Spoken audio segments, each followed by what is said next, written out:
So we are super excited.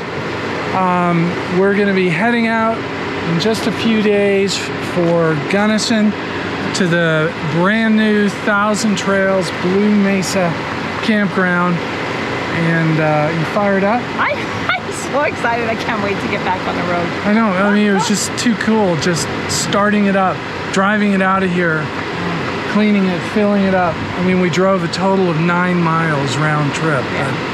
But anyway, we're off to Blue Mesa. We're going to take you with us. Yes. So off we go.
Check it out, guys.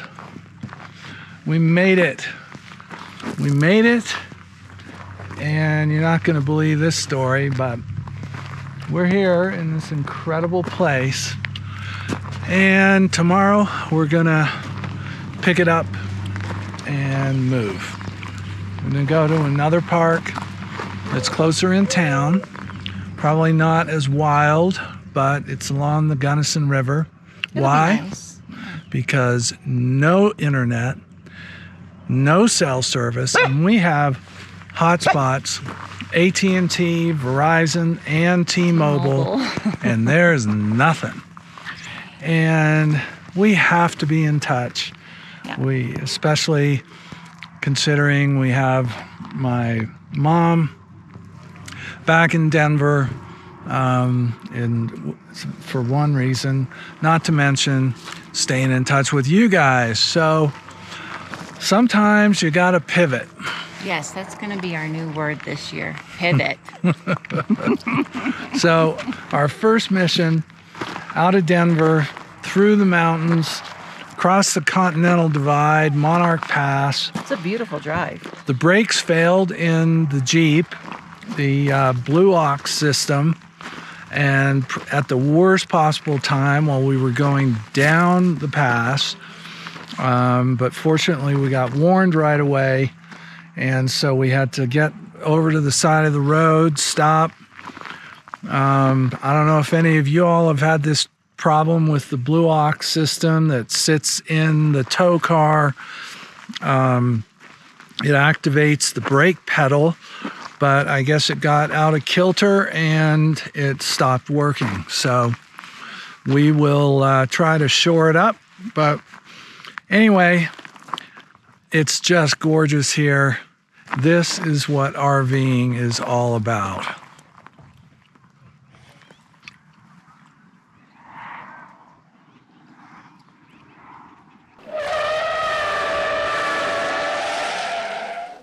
Okay, wait a minute. Let's put this all in context. So we drove over 200 miles up through the Rocky Mountains, much of it on 2-lane roads, towing our Jeep, getting up there only to leave the next day. We had to leave because we had no connectivity. And it's a problem that Thousand Trails is aware of. Rumor is that there's going to be a cell tower. I'm not sure which carrier that's going to, or a booster or something that's going to provide some level of connectivity, but it's right kind of in a dead zone between service coming out of Gunnison and then service that's further down Blue Mesa Reservoir. So if you are like us and you're camping with the absolute necessity to have connectivity, to be on the internet, to be able to text, to upload, to if you have your TVs driven by internet, all these things that are what we do, then you know, you might think twice about Blue Mesa. I hate to say it. Now, there are, you know, sort of band-aids. You can walk down to the main office area, jump on their Wi-Fi network. There's supposedly a Wi-Fi network. Everybody knows there is no Wi-Fi connectivity up in the main area of the campground. So bottom line, it is a gorgeous location. It is set right up above the Blue Mesa Reservoir, albeit a much lower level reservoir than if you've been there in the last 10 years. Boy, it's really come down. And in fact, it's running at 28% of the original design level by the Army Corps of Engineers when it was built, and the level that it sat at for a good number of years. But in that area, you have the Box Canyon, you have Crested Butte, and you have everything in between. And I mean, there is tons of wildlife, of four-wheel roads, of other campgrounds. I think you can still rent boats on the reservoir. There was a few boats out there, you used to be able to, but there's tons of hiking, all sorts of stuff to do. So the campground itself is gorgeous. Everything else was, I would say, a 7.5 to 8 out of 10 compared to other Thousand Trails. It was definitely not the worst, and it was one of the better campgrounds that we've been to with this one, except for this one problem. The sites were well defined, clean. They were flat. Certainly, everyone that we saw, we certainly didn't hear any complaints about that. Some great people that we met there on our overnight stay. But then we moved on to another spot in Gunnison, the Tall Texan, which is another video unto itself. But anyway, that's the only reason we left Thousand Trails Blue Mesa Reservoir Campground. So let's head on back to Denver and stay tuned for a video about our travels around the Crested Butte area, and just some amazing stuff to do and see in the Gunnison National Forest. All right.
Of our 6-day adventure into the western slope of Colorado. We're driving back with Chris is driving the Jeep back. I'm driving the rig by myself. She's behind me. You know, there are some pretty significant passes running between Denver and Gunnison, and I've thought about doing this before, and we're so glad that we did. So she's driving the Jeep. We don't have to tow it up and down MONARCH Pass, Cottonwood Pass, running up 285. If any of you have driven this part of Colorado, it's a chore. It's not like something you can't make it up, but it's definitely a lot easier doing it without a tow vehicle behind you. So I would suggest it. So this is it. We're heading back. We're preparing for our next monster adventure, which we'll be taking out in August, about 6 weeks up to Canada. So catch us then. But thanks for watching, and don't forget to subscribe. We really need your support. Don't forget, Rolling Help helps food banks in small towns. So subscribing to our channel just gives us a little bit of a chance someday at some support from YouTube that might help offset a few gallons of fuel. So thanks from Rolling Help.